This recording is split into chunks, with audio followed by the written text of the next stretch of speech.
keturunan Ishak yang menjadi nabi itu banyak sekali. Nabi Yusuf, Nabi Yunus, Nabi Ilyas, Nabi Isa, Nabi Musa. Banyak sekali. Kalau dari 25 nabi itu rata-rata dari kalangan Bani Israel itu sangat-sangat banyak. Tapi di kalangan keturunan Ismail hanya dia. Di dalam Quran ini disebutkan hanya beliau. Kok nggak imbang? Mungkin kalau dari sisi kuantitas tidak seimbang, tapi dari sisi kualitas berimbang. Maksudnya begini, kalau para nabi itu levelnya hanya sekedar kopral, sedangkan khataman nabiin itu kelasnya jenderal.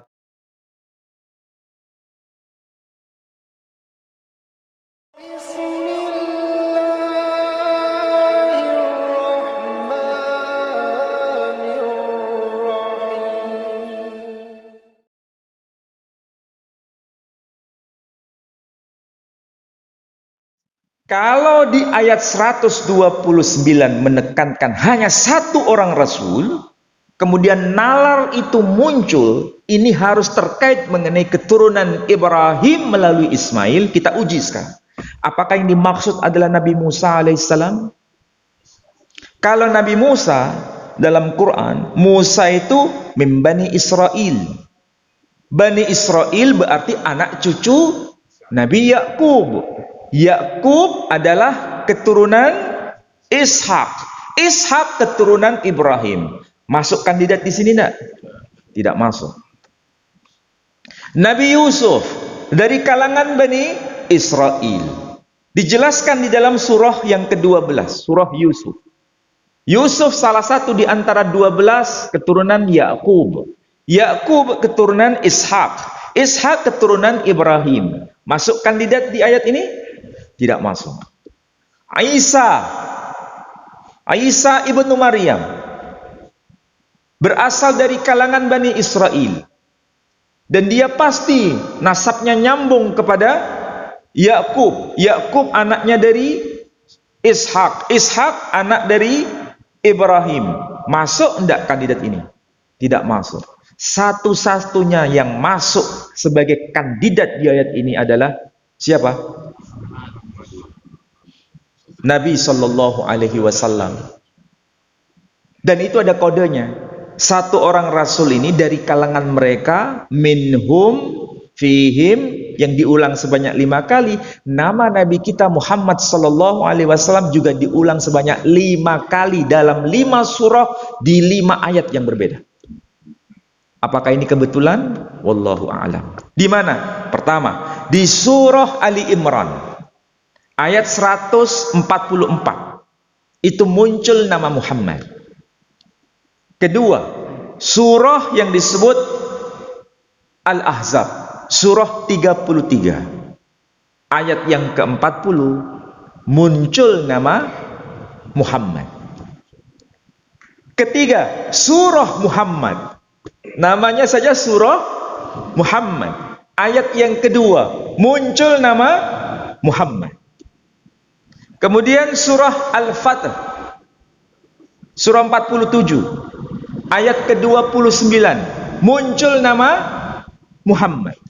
Dan yang terakhir ini, surah As-Saff.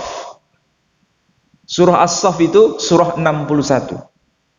Ayat yang ke-6, muncul nama wa mubasysyiran bi rasuli ya'ti min ba'di ismuhu Ahmad. Jadi muncul nama Ahmad. Jadi antara Ahmad dan Muhammad itu sosoknya satu, bukan dua, satu, tapi ada 2 nama, Muhammad dan Ahmad.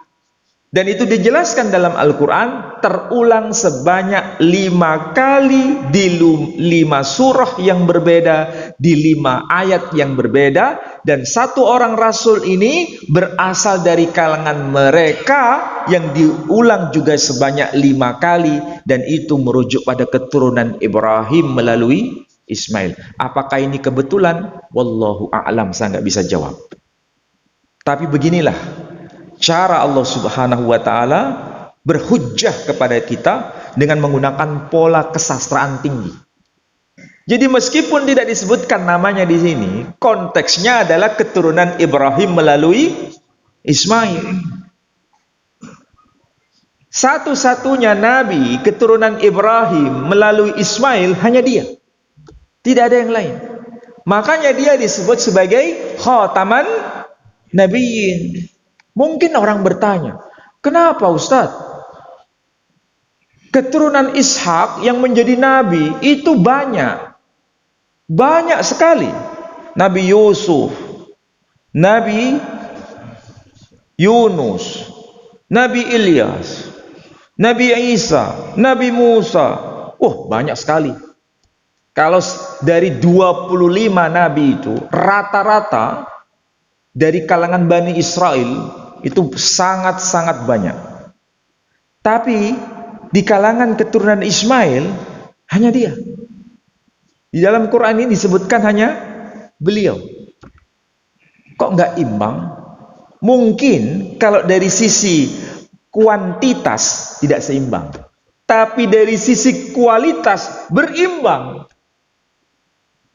Maksudnya begini, kalau para nabi itu levelnya hanya sekedar kopral, sedangkan khataman nabiin itu kelasnya jenderal.